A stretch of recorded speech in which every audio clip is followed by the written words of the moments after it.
Biden today stressing the urgency for getting his $1.9 trillion coronavirus package passed. That brief speech coming hours after the American Rescue Package passed in the House, now sending it over to the Senate. Well, joining me now, California Congressman Ted Lieu, a Democratic member of the House Judiciary and Foreign Affairs Committees. Welcome, Congressman. Always good to talk with you.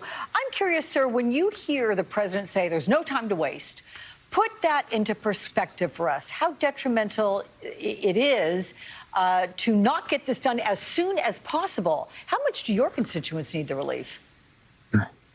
Thank you, Alex, for your question. One reason the House of Representatives waited till basically 2 a.m. in the morning is the urgency to finish this bill and send it to the Senate. We didn't want to wait even one more night to be able to send this to the Senate.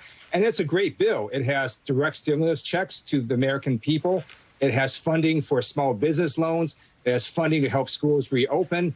It gives money for vaccinations, for vaccine distribution and rollout, for contact tracing, renters assistance. This is a bill that we need right now, and we expect to get it to the president's desk before March 14th. And the House, as you know, kept the $15 an hour minimum wage provision that was in the bill that passed overnight. However, the Senate, as you know, is expected to strip that provision out since the Senate parliamentarian ruled that it can't be included. So why include it in the House bill if it's then just going to have to come right back to face another vote without it? Does this prolong the process of getting relief to Americans? It does not, because the Senate was going to make some other changes as well. And I'm disappointed that due to the arcane Senate rules, the $15 minimum wage proposal won't be in the Senate version. At the same time, I do support Senator Bernie Sanders and Ron Wyden's proposal to put in a provision that would penalize large corporations who do not increase their wages to at least $15 an hour. So there might be another way to get at this problem. I know you guys will keep tackling that one. Let's turn to Syria now, of course, where the U.S. launched airstrikes against Iranian-backed groups in its first known military operation of Joe Biden's presidency. Let's take a listen to what your Democratic colleague, Alyssa Slotkin, had to say about the message that it sends to Iran. They hit and killed an American contractor, wounded American soldiers on one of our bases, and we're going to take a proportionate response, that we're going to respond. And we hit back at them, and I think it's just sort of resetting expectations that if you hit at us, we're going to punch back. Do you agree with that? And if you do, does that message complicate any efforts to try to re-engage in the nuclear deal? I have previously criticized both the Obama administration and the Trump administration for using force in the Syrian conflict, because I believe Congress did not authorize the United States to engage in the Syrian conflict. This situation is somewhat different. Iranian-backed militia groups launched a rocket attack at a U.S. facility that killed a contractor, wounded a U.S. service member. The Biden administration claims that this attack on Iranian-backed militia groups who happen to be in Syria was an act of self-defense. I look forward to having a classified briefing to have the Biden administration show us why it was in self-defense.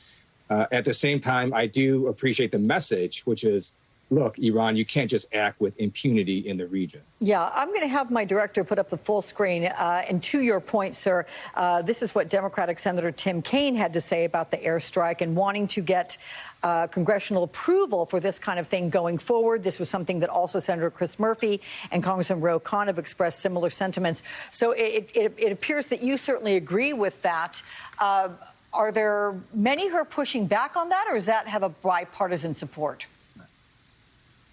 It has bipartisan support, regardless of whether it's a Democratic or Republican administration. I believe Congress has ceded way too much of our war-making powers in the Constitution to the administration. We need to reclaim our war powers authority. And I look forward to working with both Democrats and Republicans on that very issue. There's another thing that you've really helped spearhead, and that is an effort with nearly 36 of your House colleagues urging President Biden to relinquish his sole authority to order the launch of nuclear weapons. Tell me your reasoning for this. I mean, there's some conservatives that are suggesting you're questioning President Biden's ability to even execute on this. Is that what it's about, or is it about trying to prevent someone like Donald Trump from making threats like he did against North Korea? The issue is a systematic flaw, and it's unconstitutional. So right now, if you look at the Constitution, it says only Congress has the power to declare war. And in my view, there's no way that the framers of the Constitution would have given one person the sole authority to launch nuclear weapons that can kill hundreds of millions of people in less than an hour and not have called that war. So we're saying, look, you need to put in more controls. You need to have more people involved. And we can't just rely on one person to determine the fate of the free world. And this applies regardless of whether it's a Democratic or Republican president. So here's the question, though. Getting anything done in Congress right now is challenging. So if you're going to deal with something like this that may be on an emergency basis to some degree, when you're trying to do this by committee, are you confident that it would be effective? That's a great question. So I've introduced legislation with Senator Ed Markey to basically say a president cannot launch a nuclear first strike without the approval of Congress. So there's two situations. There's one where the president has to act quickly because missiles are coming in from other countries. It's an act of self-defense. Then there's a second situation, which our bill applies to, which is a premeditated nuclear first strike where there is, in fact, time before launch. And that's what we're trying to restrict, a president from simply going off and launching nuclear weapons when there was not any real good justification for doing so. Okay, good. I'm glad you made that distinction. Now it's clear. Let's take a look at this week's hearings on the Capitol riots. The acting Capitol Police Chief warned of new threats. Let's take a listen to that. We know that members of the militia groups that were present on January 6th have stated their desires that they want to blow up the Capitol and kill as many members as possible with a direct nexus to the State of the Union, which we know that date has not been identified. Can you put this threat into perspective and how confident you are or aren't that we can effectively defend against it? You know, ironically, one of their favorite TV shows of my wife and I was Designated Survivor. And this was exactly the scenario. And now we see fiction coming into reality.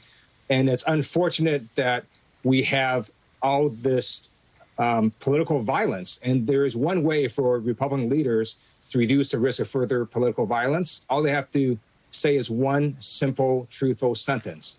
The election was not stolen. Yeah. The refusal to say that is the reason we still have National Guard troops in body armor patrolling our Capitol today. Before I let you go, my friend, I want to get your thoughts on the disturbing trend of attacks on Asian Americans. You look at the data, it shows anti-Asian crimes have surged 1,900% since the start of the pandemic, more than 2,800 attacks across 47 states. What's your reaction to these horrible numbers and images? I unequivocally condemn this hate-filled violence against Asian American community.